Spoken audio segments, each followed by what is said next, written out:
What's going on, everybody? Applersky here with another Spider-Man 2 video. Today we're going to talk about the recent update from yesterday with the added suits and a few quality of life features that were much needed. So, anytime anything Marvel comes out that's actually official, I'm going to be all over it. I'm a huge Marvel fan. So,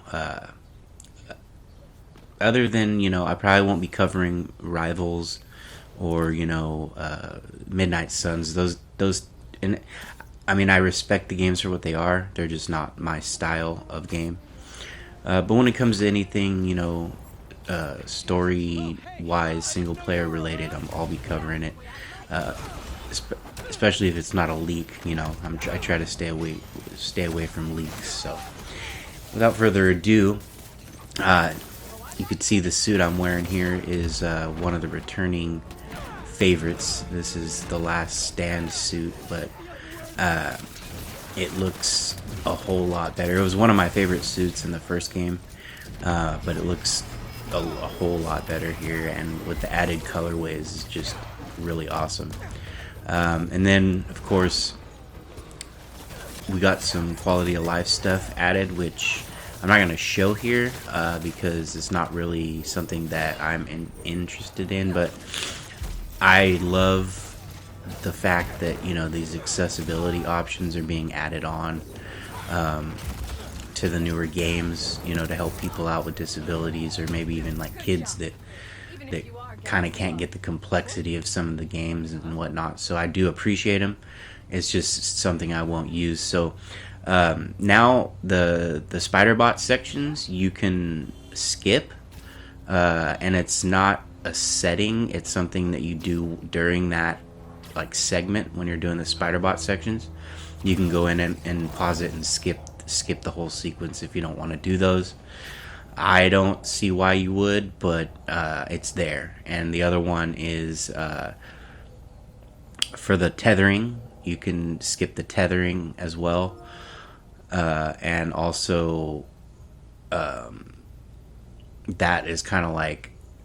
And then for like the EMP puzzles or whatever, Spider-Man will kind of like automatically turn his head, so you're not confused on where those are. So those features are there. If you want to use them, they're there. I just wanted to kind of like quickly touch on them. But let's get into what really matters here, the suits. So first up, we're going to start with Pete, and this is the fluoro suit. And I'll be honest, like I was not excited for these suits when they were announced with the collaboration of Kid Super and other artists, months ago, because all we really got was concept art, and to me, they showed like the default colorways of them, and none of them hit with me. Like I'm telling you, like I didn't like a single one.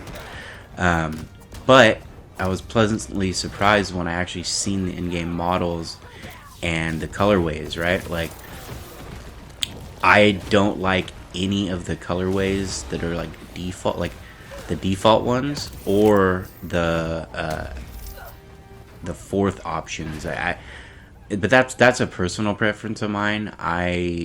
If it's not like a traditional Spider-Man colorway, I kind of like steer away from it.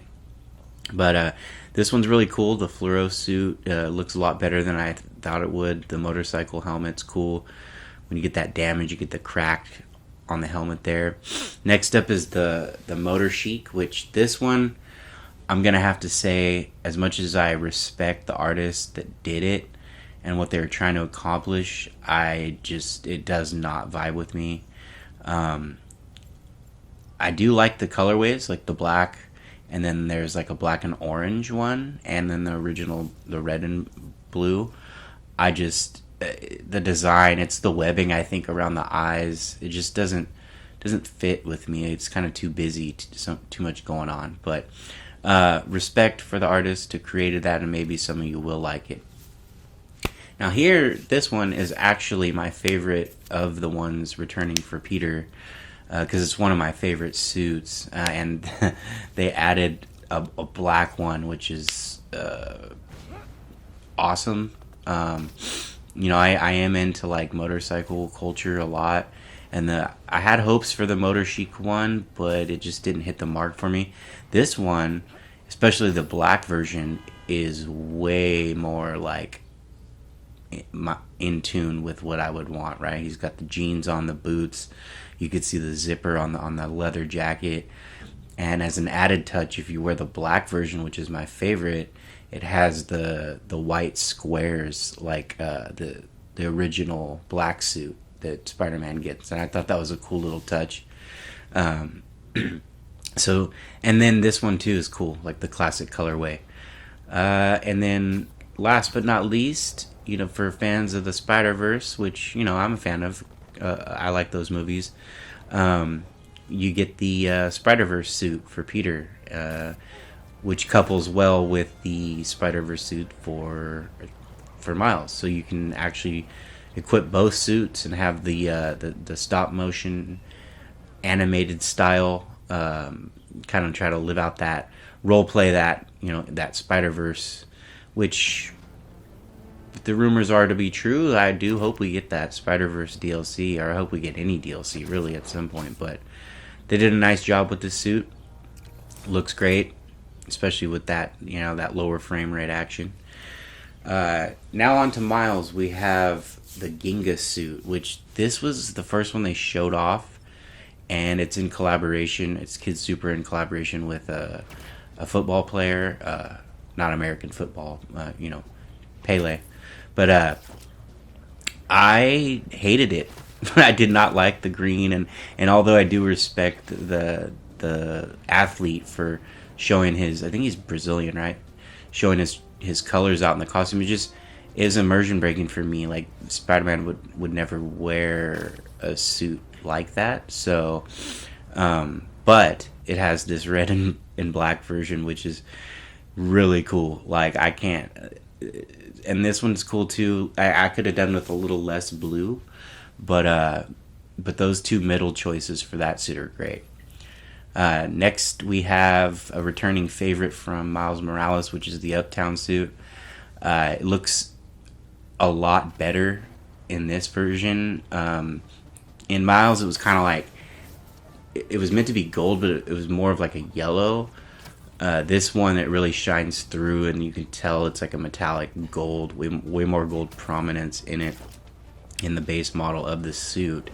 But as a biased person that I am, I love the gold, but it's this next variation that got me, the silver and black.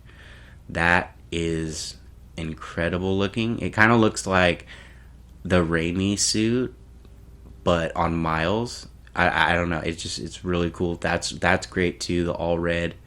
But when it comes to this suit specifically, I'm gonna go with the black and silver. I'll be playing with that suit quite a bit. I am a Raider fan, so you say what you will, but to have suits of this color in the game, it just really makes me happy. So great addition there. And then obviously we got the animated suit coming back. Looks great. Not much to say. There's no additional colorways for this one, but it looks fantastic. It looks better than it did in the first game. It's kind of got a more of a black versus like a real dark blue, I guess, from the last game. Look at the sheen. I mean, it looks incredible. Just nothing much more I can say other than fantastic suit returning. Now this one specifically, from the concept art, I hated it. I thought the pants were too baggy. I thought it didn't fit Miles at all. But with these two colorways, again, that's these middle colorways of the four. The black, oh my god, like this suit in action looks so good, and it actually looks like something Miles would wear. Like the jacket, the kind of smaller puff jacket with the classic Adidas shoes.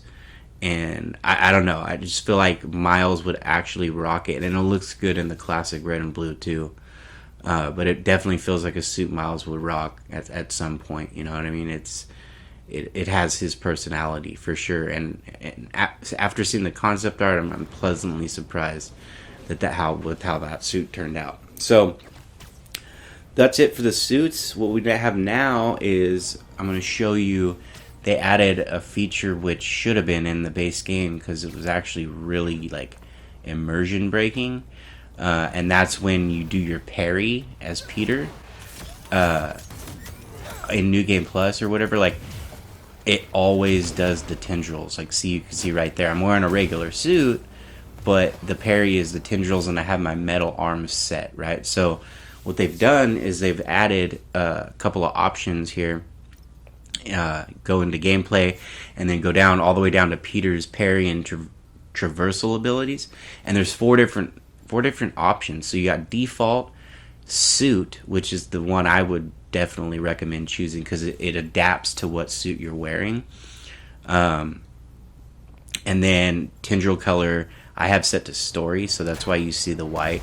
But then I switched it, right? I switched it over to suit, and a parry, bam, it's the metal arms, which is way more immersive. Especially, you know, if you're doing a New Game Plus run. So now I'm on the opposite. I didn't change any settings. I'm just switching over to a symbiote suit to show you that it does change on the fly, which is really cool. You're not gonna have to keep fumbling with the menus and whatnot. You will see that I have the white tendrils set because I have it set on story. I should have put them to black to match the suit that I put on, but either way, that option is there for you. So I just wanted to showcase like how it does change, and you don't have to go back into the menu and switch it. If you have it set to suit, it's automatically going to do the tendril if you have a symbiote, or it'll do the mechanical arms if you have a normal suit on. This here, the symbiote surge, is something I wanted to show because I never experienced this, but apparently a lot of people were complaining about the finishers not happening very often when you're in symbiote surge. I never experienced that. Let me know if you guys did, but apparently it's fixed. So that's it for this one. I really hope that we get some news on that DLC. I really still hope it's happening. If you're new here, I'm going to have everything covered Marvel, so subscribe. And if for those of you that's been around, as always, thank you, and like, comment, subscribe. Applersky here, out.